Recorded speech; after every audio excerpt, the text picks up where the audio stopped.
نحمده ونصلي على رسوله الكريم اما بعد فاعوذ بالله من الشيطان الرجيم بسم الله الرحمن الرحيم ثم قست قلوبكم من بعد ذلك فهي كالحجارة أو أشد قسوة صدق اللہ العظیم۔ قرآن کریم کی اس آیت میں اللہ کریم کا فرمان ہے کہ پھر تمہارے دل پتھر کی طرح سخت ہو گئے، او اشد قسوہ یا پتھروں سے بھی زیادہ سخت ہو گئے۔ کسی انسان کی بدبختی کی ابتدا تب ہوتی ہے جب اس کا دل سخت ہو جاتا ہے۔ جب دل سخت ہو جاتا ہے تو پھر وہ ظلم بھی کرتا ہے، وہ چوری بھی کرتا ہے، وہ دوسرے کو تکلیف بھی پہنچاتا ہے، وہ دوسرے کی زمین پر قبضہ بھی کرتا ہے، وہ دوسرے کو نقصان پہنچانے کے سارے حربے استعمال کرتا ہے۔ دل سخت ہو چکا ہے، پھر وہ آخرت سے بھی نہیں ڈرتا، موت کی فکر بھی نہیں کرتا۔ تو اسی لیے انسان کی شقاوت یہ ہے کہ اس کا دل سخت ہو جائے، اور کسی انسان کی کامیابی کا مدار اس بات پر ہے کہ اس کا دل نرم ہو جائے۔ دل نرم کیسے ہوتا ہے؟ تلین قلوبہم، تو فرمایا کہ ایک صحابی سے یہ منقول ہے کہ انہوں نے رسول اللہ صلی اللہ علیہ وسلم سے پوچھا، آقا دل کیسے نرم ہوتا ہے؟ آپ صلی اللہ علیہ وسلم نے فرمایا، یتیم کے سر پر ہاتھ پھیرو، مسکینوں پر خرچ کرو، یہ دو کام کرو گے تو تمہارا دل نرم ہو جائے گا۔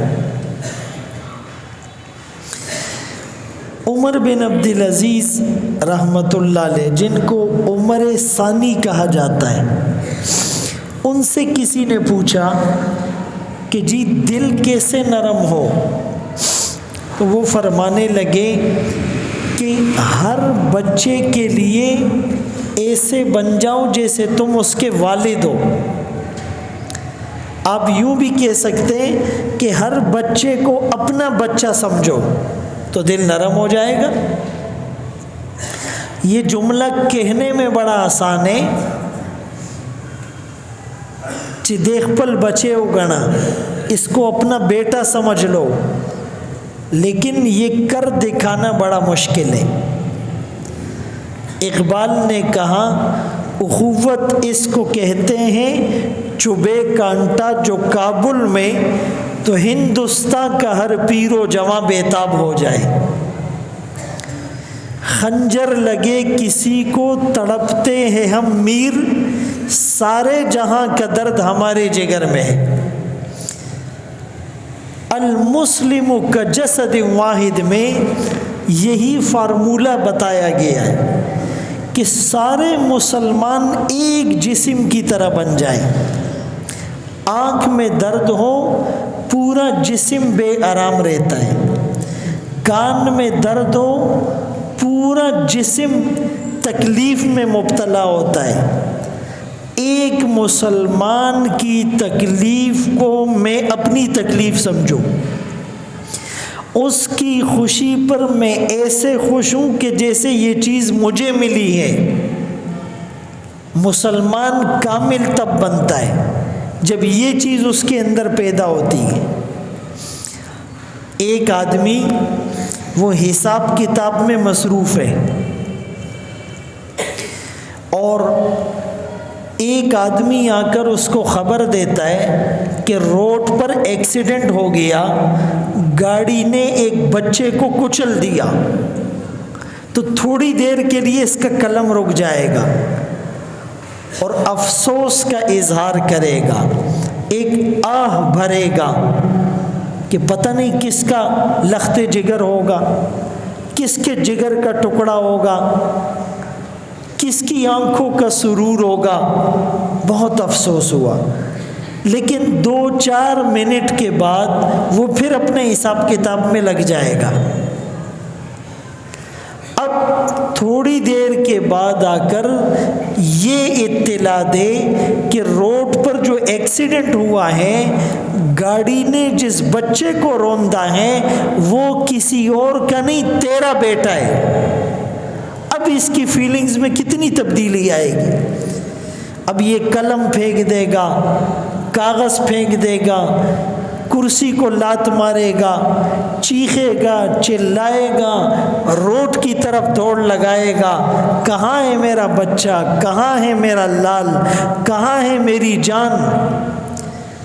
ایک جملہ، پہلے بھی یہ پتہ چلا بچہ تھا، اب بھی یہ پتہ چلا بچہ تھا، پہلے بتایا کسی اور کا بچہ تھا، اب بتایا تیرا بچہ ہے۔ زمین اور آسمان کا فرق اس کی فیلنگز اور اس کے احساسات میں آ گیا۔ مسلمان ہر مسلمان کے لیے خیر خواہی کا جذبہ رکھے جیسے اپنے لیے رکھتا ہے۔ مسلمان ہر مسلمان کی پریشانی میں ایسا بے چین ہو جائے جیسے یہ اس کی اپنی پریشانی ہے۔ یہ وہ اعلیٰ مقام ہے کہ جس پر پہنچنے کے بعد انسان اللہ کا محبوب بنتا ہے۔ تو عمر بن عبدالعزیز رحمۃ اللہ علیہ سے کسی نے پوچھا، حضرت دل کیسے نرم ہوتا ہے؟ فرمایا ہر بچے کے لیے ایسا بن جا جیسے تو اس کا والد ہے، اس کو اپنا بچہ سمجھ، اور ہر بڑے کے لیے ایسے جذبات رکھ گویا یہ تیرا والد ہے، جیسے اپنے والد کی قدر کرتا ہے اس بڑے کی بھی کر۔ فرمایا جو آدمی کسی بوڑھے کی عزت کرتا ہے، احترام کرتا ہے، اس کے بڑھاپے کی وجہ سے، اس کے پیرانہ سالی کی وجہ سے، اس کی عمر کی وجہ سے، جب یہ بوڑھا ہوگا اللہ پاک ایسے لوگ مقرر کرے گا جو اس کی عزت کریں گے، اور اگر اس نے ان کی رسپیکٹ نہیں کی تو پھر اس کی بھی لوگ بے عزتی کریں گے۔ جیسی کرنی ویسی برنی، دل نہ مانے کر کے دیکھ۔ ایک واقعہ مشہور ہے کہ ایک گاؤں میں جو ہے وہ دستور تھا کہ جب باپ بوڑھا ہو جاتا تو یہ لوگ اس کو جو ہے ایک پہاڑ کے سرے پر لے جا کر وہاں سے دھکا دے دیتے تھے۔ دستور تھا اس گاؤں کا۔ آج کل اولڈ ایج ہوم بنائے ہوئے، یورپ سے یہ کانسیپٹ ہم نے لیا ہے۔ وہاں بھی جب ماں باپ بوڑھے ہو جاتے کہتے جی اب یہ کسی کام کے نہیں ہے، اور ہمارے پاس اتنا ٹائم نہیں ہے کہ ہم ان کی عزت کریں، ان کا خیال رکھیں، تو اس کے لیے ادارے بنے ہوئے، وہاں جا کر ان کو داخل کرا دیتے، اس کی فیس مہینے میں یا سال میں دیتے۔ اب وہ بوڑھے ماں باپ ترس جاتے ہیں۔ پاکستان کے کچھ اولڈ ایج ہوم جو تھے اس کی ویڈیوز وائرل ہوئی ہے، وہاں جو کام کرنے والا عملہ ہے وہ ان بوڑھوں کو مار رہا ہوتا ہے، ان بوڑھی عورتوں پر ظلم کر رہا ہوتا ہے۔ جو یتیم خانے ہیں وہاں بچوں کے ساتھ ظلم ہو رہا ہوتا ہے۔ تو آج کل اولڈ ایج ہوم بنے ہوئے، تو اس گاؤں میں یہ دستور تھا کہ بوڑھے ہونے کے بعد ان کو لے جا کر پہاڑ سے گرا دیا جاتا تھا۔ تو ایک نوجوان نے اپنے والد سے تنگ آ کر اس کو بھی پہاڑ کی چوٹی پر لے گیا، اور جب گرانے لگا تو اس باپ نے کہا مجھے یہاں سے نہیں گراؤ، اس جگہ سے گراؤ۔ اس نے کہا کہ اس سے کیا فرق پڑتا ہے، گرانا ہی ہے، یہاں سے گراؤں یا وہاں سے گراؤں؟ اس نے کہا نہیں نہیں، مجھے وہاں سے گراؤ، اس لیے کہ میں نے بھی اپنے باپ کو وہاں سے گرایا تھا۔ اب جب اس نے یہ سنا تو اس کی آنکھیں کھل گئی، کہا اس نے اپنے باپ کے ساتھ ایسا کیا تو آج میں اس کے ساتھ کرنے جا رہا ہوں، آج میں اپنے باپ کے ساتھ کروں گا تو کل میری اولاد میرے ساتھ کرے گی۔ جس سے کرے اغبرے بے کما تزرع تحصد یا کما تزرع تحصد، جو تم بوؤ گے وہی کاٹو گے۔ تو اس نے کہا نہیں نہیں، میں یہ کام نہیں کروں گا، اور اس کو لے آیا اپنے گھر۔ تو فرمایا کہ دل نرم کرنا ہے تو ہر بچے کو باپ کی نگاہ سے دیکھو، اور ہر بوڑھے کو اس کی اولاد بن کر دیکھو، ہر بچے کو اپنا بچہ سمجھو، ہر بڑے کو اپنا والد سمجھو، اور جو عمر میں تم سے برابر ہیں اس کو بھائی سمجھو، دل نرم ہو جائے گا۔ ابراہیم خواص رحمۃ اللہ علیہ ایک بزرگ گزرے ہیں، ان سے کسی نے پوچھا حضرت دل کیسے نرم ہوتا ہے؟ فرمانے لگے ایک کام قرآن کی تلاوت کرو، قرآن کی تلاوت سے دل نرم ہوتا ہے۔ جیسے حدیث میں آتا ہے نا کہ غنا اور گانا، بعض لوگ کہتے ہیں موسیقی روح کی غذا ہے۔ حدیث میں آتا ہے کہ یہ غنا اور گانا، یہ موسیقی، یہ دل میں نفاق پیدا کرتا ہے۔ جیسے پانی کھیتی کو اگاتا ہے، اسی طرح گانے سے دل میں نفاق پیدا ہوتا ہے۔ تو فرمائے قرآن کی تلاوت سے دل نرم ہوگا۔ اذا ذکر اللہ وجلت قلوبہم، جب اللہ کا نام لیا جائے، تلاوت کی جائے تو دل کانپ اٹھتے ہیں۔ اقشعر منہ جلود الذین یخشون ربہم ثم تلین جلودہم وقلوبہم الی ذکر اللہ۔ اور دوسری چیز فرمائے پیٹ خالی رکھنا۔ پیٹ خالی رکھنے کا یہ مطلب کہ بہت زیادہ اس کو نہ بھرے۔ فرمایا سب سے برا برتن جس کو انسان بھرتا ہے وہ پیٹ ہے۔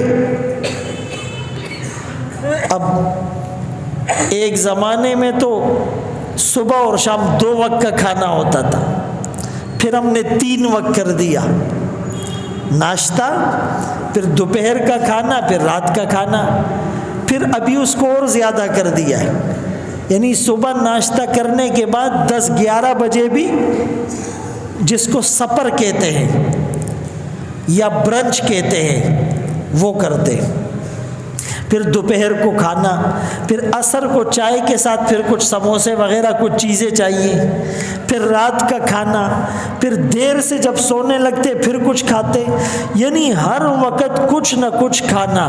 جب انسان زیادہ کھائے گا تو پانی بھی زیادہ پیے گا، جب پانی زیادہ پیے گا تو معدہ بوجھل ہو جائے گا، جب معدہ بوجھل ہوگا تو سستی آئے گی، جب سستی آئے گی تو سو جائے گا، اگر سوئے گا نہیں بھی تو کسی کام کرنے کو جی نہیں چاہے گا، ہڈ حرام بن جائے گا، کام کا نہ کاج کا، دشمن اناج کا بن جائے گا۔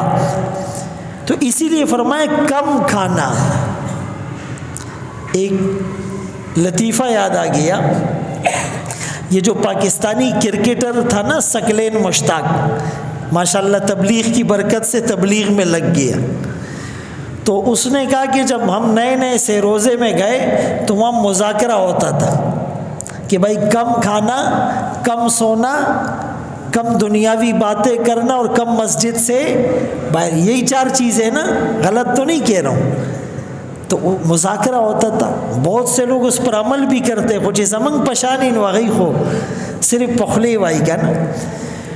تو اس نے یہ مذاکرہ سنا بھی اور یاد بھی کیا. لیکن جب دسترخوان لگتا تھا تو خواص کا تو دسترخوان بھی خاص ہوتا ہے نا, اس میں تو پھر پتہ نہیں کیا کیا ہوتا ہے. لوگ دعوتیں کرتے, اپنی محبت کا اظہار کرتے.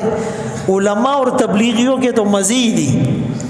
اور میں کبھی کبھی کہتا ہوں ہم سے کھانے کا حساب مشکل ہے, ہم سے نہیں ہوگا, اس لیے کہ ہم لوگوں کی محبت میں کھا رہے ہوتے. تو بہرحال جب دسترخوان لگتا تھا تو اس میں تو وی آئی پی چیزیں, 2-3 دن بھائی مذاکرہ ہو تو کم کھانا, لیکن جب دسترخوان لگے نا بیاسا میں شوتے کئی.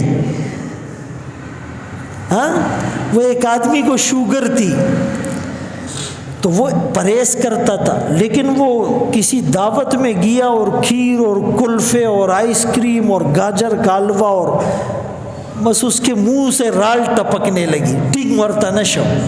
خوب اس نے منج کے دبا کے کھایا, اور سب کھانے کے بعد کہتا ہے تو شوگر نمیا سے ایسے وار پار خطا کا. بولا شوگر کے بھی میں نے آسان خطا کر دی, دے بموائی چے بچا پیخ شوے. تو اب وہ ثقلین مشتاق کہنے لگا مذاکرہ ہو تو کم کھانا, دسترخوان لگے تو بھائی خوب کھاتے ہیں. تو اس نے کہا کم کھانا نہیں ہے, کام ہی کھانا ہے. پنجابی میں بولا کام ہی کھانا ہے. تو دوسری چیز جس سے دل نرم ہوتا ہے وہ کیا ہے؟ کم کھانا. کیا بھائی؟ کم کھانا. اچھا, یہ تبلیغ اور مدرسے کے اندر اللہ نے ویسے ہی نور رکھا ہے. جو کم کھاتا ہے نا غیم یا چلاڑ شینو بس. عام لوگ بھی جب وہ جماعت میں, سیروزے میں, شب جمعہ میں یا کسی مدرسے میں جاتے ہیں نا, پھر وہ بھی کھاتے, برکت ہے نا. تیسری چیز فرمائیں جس سے دل نرم ہوتا ہے, رات کا قیام, راتوں کو اٹھ کر عبادت کرنا. بھائی دیکھو, ایک ہوتی ہے عام ملاقات, عمومی ملاقات, ایک ہوتی ہے خصوصی ملاقات, ایک ہوتا ہے عمومی گشت, ایک ہوتا ہے خصوصی گشت. خصوصی گشت میں 1 یا 2 بندے ہوتے ہیں اور وہ کسی خاص آدمی کے پاس جاتے ہیں, اور اس میں لمبی بات ہوتی ہے اور اپنے ساتھ کچھ ہدیے بھی لے کے جاتے. اگر ہم کسی بڑے وزیر سے ملیں, وہ کہتا ہے جی جلسے میں آ جانا, مل لوں گا. ہم کہتے نہیں جی کوئی خصوصی ملاقات, پھر وہ گھر بلاتا ہے. تو یہ جو 5 وقت کی نماز ہے یہ اللہ سے عمومی ملاقات ہے. 500-600 لوگ, 1000 لوگ کھڑے ہوئے, اور رات کی جو تہجد ہے یہ خصوصی ملاقات ہے. اس خصوصی ملاقات میں جو ملتا ہے, اس میں جو راز و نیاز کی باتیں ہوتی ہے, اس کا مزہ اور چسکا جس کو لگ جائے, پھر اس کی تہجد جس دن چھوٹے گی وہ سارا دن پریشان رہے گا کہ میں نے اپنے اللہ سے تعلق نہیں جوڑا. اللہ اکبر کبیرہ. تو رات کا قیام, کانو قلیلا من اللیل ما یہجعون, اللہ والے رات کو کم, بہت کم سوتے تھے. وبالاسحار هم یستغفرون, اور صبح اٹھ کر فخر نہیں کرتے تھے رات کو تو میں نے بڑی عبادت کی ہے, رات کو پھر استغفار کرتے تھے, یا اللہ جو حق تھا عبادت کا وہ حق نہیں ادا ہو سکا, وہ خشوع کہاں سے لاؤں, وہ عاجزی کہاں سے لاؤں, وہ سکون تعدیل ارکان کہاں سے لاؤں, جھکانے والی وہ پاکیزہ پیشانی کہاں سے لاؤں. یبیتون لربہم سجدا وقیاما, ان لوگوں کی راتیں اللہ کے سامنے سجدے اور قیام میں گزرتی ہیں. تتجافا جنوبہم عن المضاجع, ان کے پہلو ان کے بستروں سے الگ رہتے ہیں. تو تیسری چیز جس سے دل نرم ہوتا ہے رات کا قیام. چوتھی چیز کہ انسان کے اندر عاجزی آ جائے. اگر رات کو آپ نے عبادت کی, ایک کوشش کرے صبح ظاہر نہ ہو. حسن بصری رحمۃ اللہ علیہ فرماتے ہیں ایک زمانہ وہ تھا لوگ اپنی نیکیوں کو چھپاتے تھے, صدیق اکبر رضی اللہ تعالیٰ عنہ بڑھیا کے گھر کی خدمت کر رہے ہیں، کسی کو پتہ ہی نہیں ہے۔ حضرت عمر رضی اللہ تعالیٰ عنہ کئی گھروں کے چولہے جلانے میں اپنا کردار ادا کرتے، کسی کو پتہ ہی نہیں ہے۔ موت کے بعد راز کھلتا تھا۔ بھئی یہ اتنا نیک آدمی۔ ابھی 2-3 مہینے پہلے بنوری ٹاؤن کے ایک بہت بڑے عالم اور استاذ الحدیث مولانا عاصم ذکی رحمہ اللہ، ان کا انتقال ہوا۔ ملنگ سے آدمی تھے اور تبلیغ میں بھی ان کے اسفار ہوئے تھے، اللہ نے بڑا نوازا تھا، اسلامیہ کالج کے پیچھے ان کا گھر تھا۔ تو ان کے انتقال کے بعد پتہ چلا کئی 100 گھرانے متوجہ ہوئے، کہا جی اتنے سالوں سے ہمارا راشن بندہ ہوا تھا، اتنے جہیز دیے، اتنے بیماروں کے علاج کیے، اتنے لوگوں کو گھر خرید کر دیے، کسی کو پتہ ہی نہیں ہے۔ ہم تو سال میں اگر ایک کام کر لیں نا، پورا سال پھر اس کا ڈنڈورا پیٹتے۔ اوزان داس یہ جس کو یہ رضا اللہ ڈیر شکر دے، اللہ رانا ڈیر خکار علی، یعنی باتوں باتوں میں وہ چیز بتا دیتے۔ یہ شیطان بڑا، کیا بولوں، وہ ممبر پہ آپ لوگوں کو جملہ بہت فنٹر ہے، بڑا کھلاڑی ہے وہ ایسے گھیرتا ہے آپ کو پتہ ہی نہیں چلے گا، اور اس نے اپنا کام کر دیا ہوتا ہے۔ تو حسن بصری رحمۃ اللہ علیہ فرمانے لگے، ایک وہ زمانہ تھا لوگ اپنی نیکیوں کو چھپاتے تھے۔ نمبر 2، پھر وہ زمانہ آیا کہ لوگ نیکیاں کر کے بتاتے تھے۔ پہلے کہتے تھے نیکی کر دریا میں ڈال، اب کہتے ہیں نیکی کر فیس بک پر ڈال۔ اگر کسی کو کچھ دے بھی رہے ہوتے نا تو سیلفی لے لیتے۔ اب وہ عورتیں وہ بیچاری ایسے لے رہی ہیں، ایک آٹے کا تھیلا دے رہے اور 10 لوگوں نے اس کو پکڑا ہوا ہے، اجی سے پکیزان دا سے راوستے دے، ایک تھیلا دے رہے اور 10 آدمی جو ہے نا وہ اس کے ساتھ سیلفی بنا رہے ہوتے۔ تو اب اس کی تو عزت نفس گئی۔ تو فرمایا کہ پھر وہ لوگ آئے کہ نیکی کر کے بتانے لگے، اور آج کل وہ زمانہ ہے کہ کیا بھی نہیں اور جتاتے ہیں، کیا کسی اور نے ہوتا ہے، تختی اپنی لگا لیتے ہیں۔ اور 5ویں چیز جس سے دل نرم ہوتا ہے، صلحاء کی محبت، نیک لوگوں کی صحبت۔ جتنا اللہ والوں کی صحبت میں بیٹھیں گے، باتیں سنیں گے، سنائیں گے، مذاکرے کریں گے، دینی کتابوں کا مطالعہ کریں گے، ایمان کا لیول بڑھے گا۔ بلکہ علماء نے تو ایک عجیب بات لکھی ہے کہ نیک لوگوں کی صحبت کا ایک مطلب تو ان کے پاس جا کے بیٹھ جاؤ، آپ درس میں بیٹھے، تعلیم میں بیٹھے، گشت میں بیٹھے، شب جمعہ میں جائے، خانقاہ میں جائے، جمعہ پڑھنے آئے گی۔ دوسرا طریقہ یہ آپ ان کی کتابیں پڑھیں، اللہ والوں کے واقعات پڑھنا بھی ایسا ہے جیسے آپ نیک لوگوں کی صحبت میں بیٹھ گئے، اس کا اثر ہوتا ہے، اثر ہوتا ہے۔ تو جب دل نرم ہوگا تو دنیا کے لیے محنت کم ہوگی، آخرت کے لیے محنت زیادہ ہوگی۔ آج دل سخت ہے، اسی لیے دنیا کے لیے خوب محنت ہو رہی ہے۔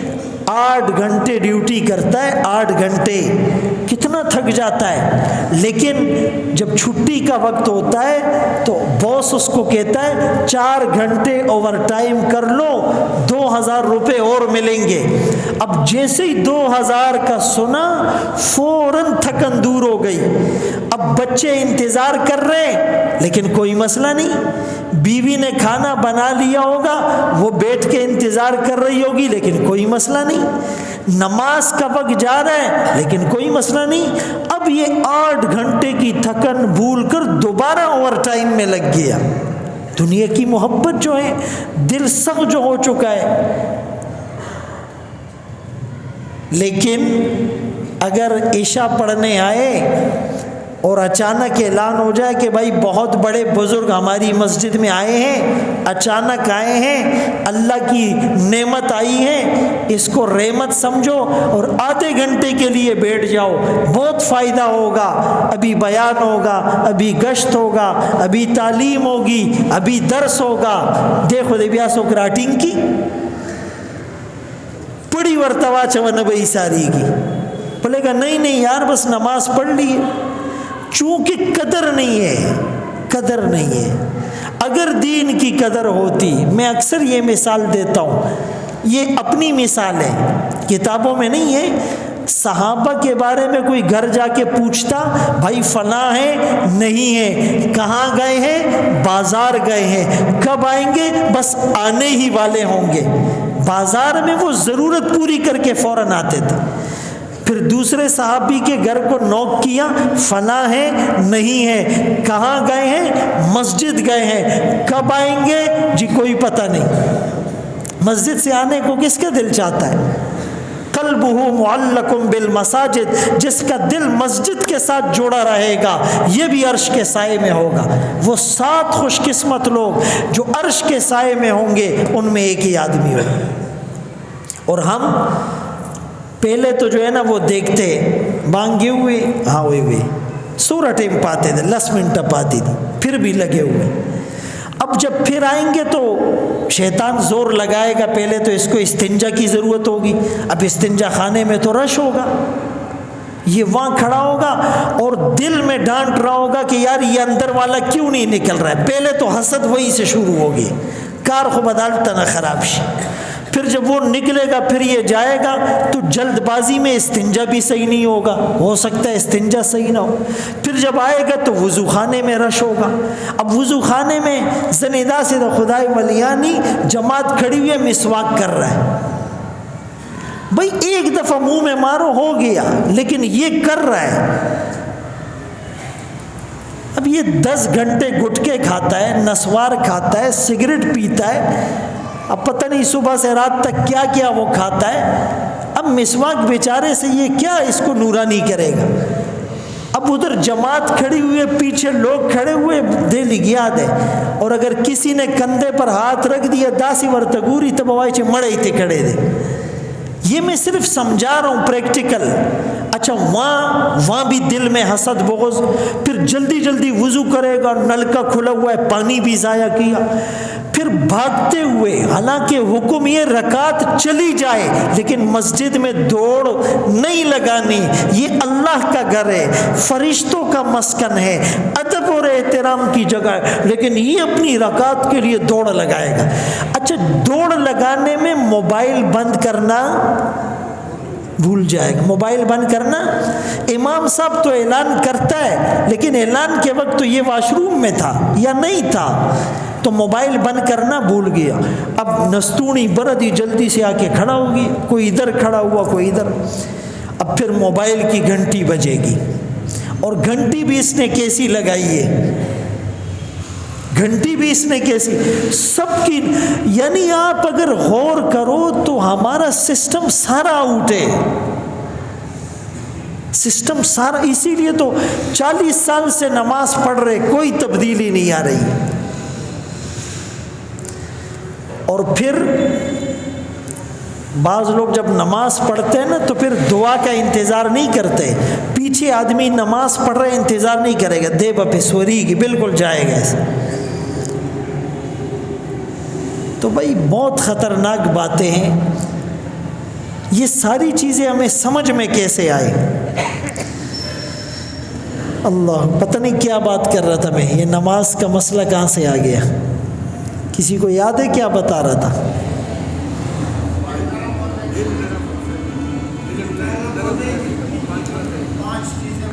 ہاں 5 چیزیں. تو اللہ والوں کی صحبت بھی ہو اور دنیا کے لیے زیادہ بھاگ دوڑ نہ ہو. مولانا الیاس رحمۃ اللہ علیہ بانی یہ تبلیغ، اللہ ان کی قبر پر کروڑوں ارباں رحمت نعمت نازل فرمائے.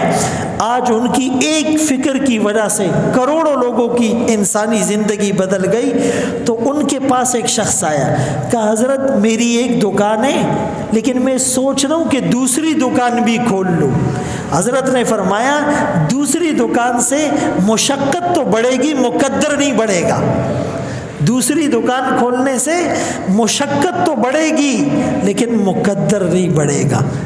اپنی ضرورت کے مطابق ہم دنیا کمائیں، لیکن اتنا جتنا دنیا میں رہنا ہے، باقی آخرت کی فکر کرے۔ اللہ ہم سب کو ان باتوں پر عمل کی توفیق نصیب فرمائے۔ استغفر اللہ العظیم الذی لا الہ الا هو الحی القیوم واتوب الیہ۔ یا حی یا قیوم برحمتک استغیث اصلح لی شأنی کلہ ولا تکلنی الی نفسی طرفۃ عین رب اغفر وارحم وانت خیر الراحمین۔ وصلی اللہ تعالی علی خیر خلقہ محمد وآلہ واصحابہ اجمعین برحمتک یا ارحم الراحمین۔